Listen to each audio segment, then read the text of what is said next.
It's early evening, your schoolwork is done, you'd like to relax, maybe take some time for yourself. And then you hear it from the other room. The evening news anchor is talking about unemployment, wages, and the economy. Normally, you would just tune it out. But this evening, you think to yourself, I am going to be looking for a job soon.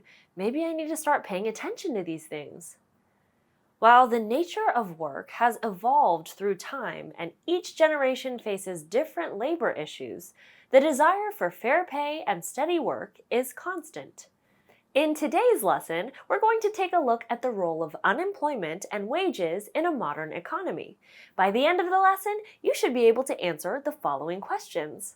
What is the relationship between unemployment and wages? What affects unemployment and wages?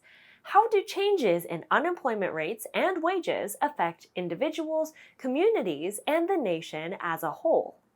Plus, you should start to consider our big picture question: why is the unemployment rate such an important economic indicator?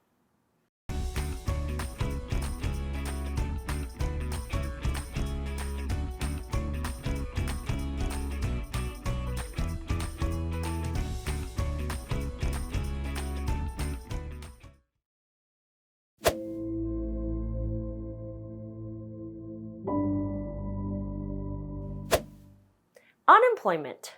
Sounds like we're talking about people without a paying job. But would you consider elementary school age children without a job unemployed?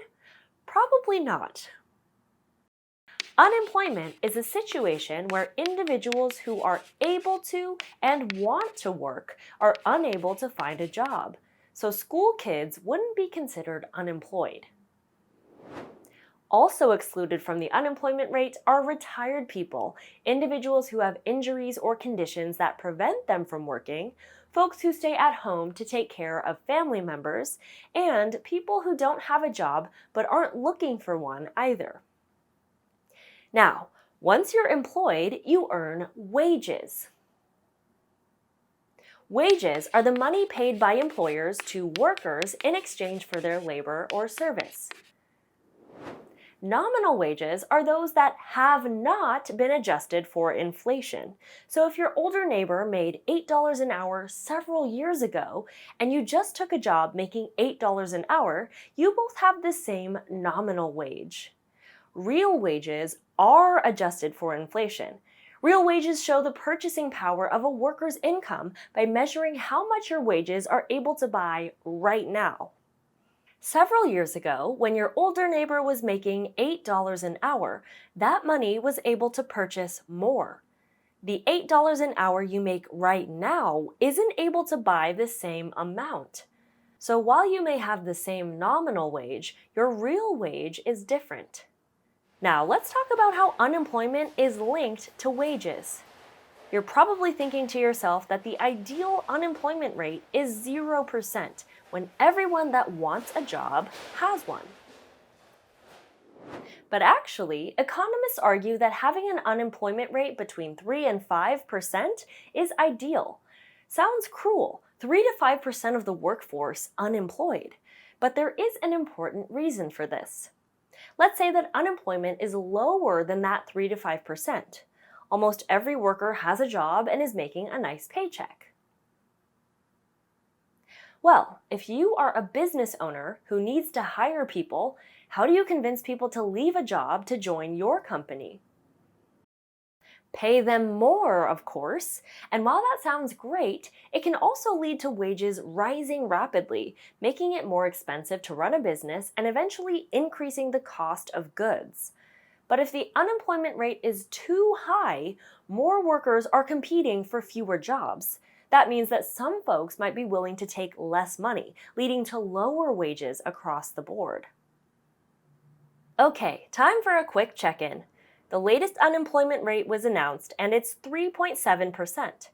Your friend doesn't understand why people are excited about this number because they think it's too high. How would you explain why this is a good report?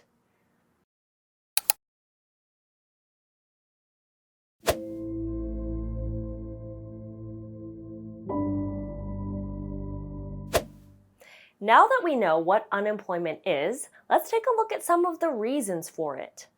Some unemployment is cyclical. This means that it's impacted by the time of year. Let's say you live in an agricultural area. There are times like planting and harvesting where more people are needed to work, so employment is higher. During the slower down times, unemployment may creep up. Sometimes changes in technology can increase unemployment.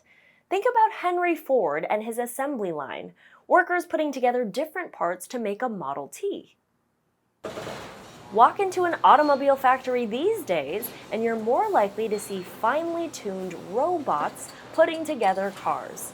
Those jobs on the assembly line went away, increasing unemployment. Government policies can also create unemployment. Free trade agreements make it easier for companies to send jobs to other countries. Environmental regulations can lead businesses to close polluting factories.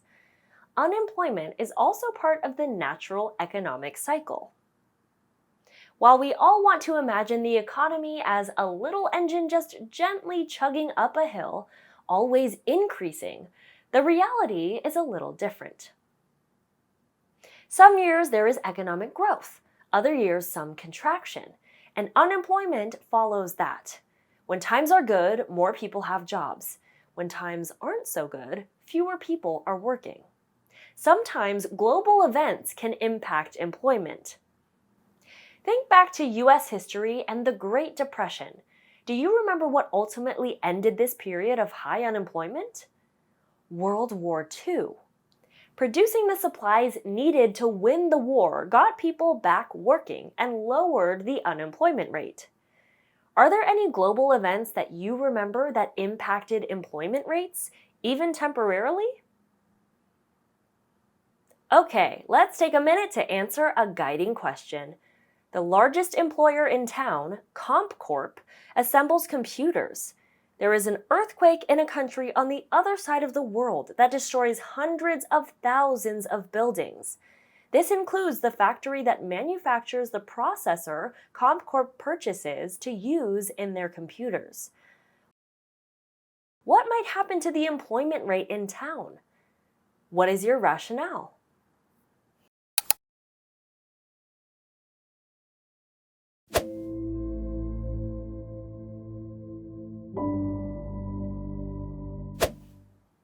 But why should we care about unemployment and wages? For individuals and families, unemployment can be devastating. Housing, food, clothes, medicine. Without a job and the paycheck that comes with it, we lose the ability to pay for these. Our ability to survive, never mind thrive, is at risk. And as more individuals find themselves unemployed, communities are impacted as well. With fewer people able to pay for goods and services, local businesses are less profitable and may have to cut hours or let go of workers. This creates a negative cycle where increasing unemployment leads to even more unemployment. Plus, having large portions of a population be unemployed and unable to buy basic necessities can lead to increasing crime and social unrest. On a national level, increasing unemployment means that fewer people are paying taxes, meaning governments can either spend less on programs or run budget deficits and increase the national debt. However, the need for government spending usually increases due to increased unemployment benefits, so there is demand for them to do more with less money coming in.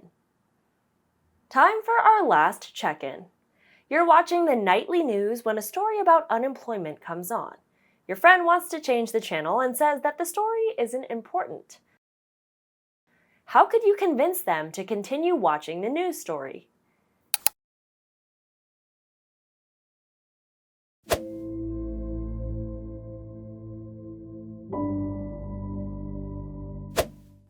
Let's take a moment to recap.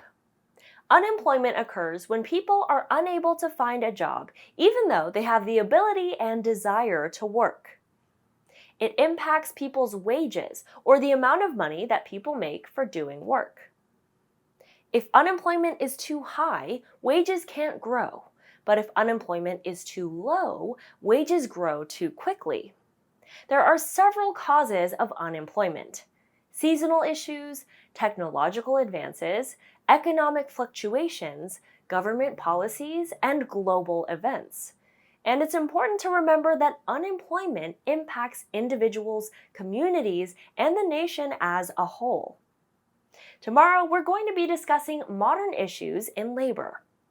But until then, remember to keep investing in yourself one lesson at a time. See you next time.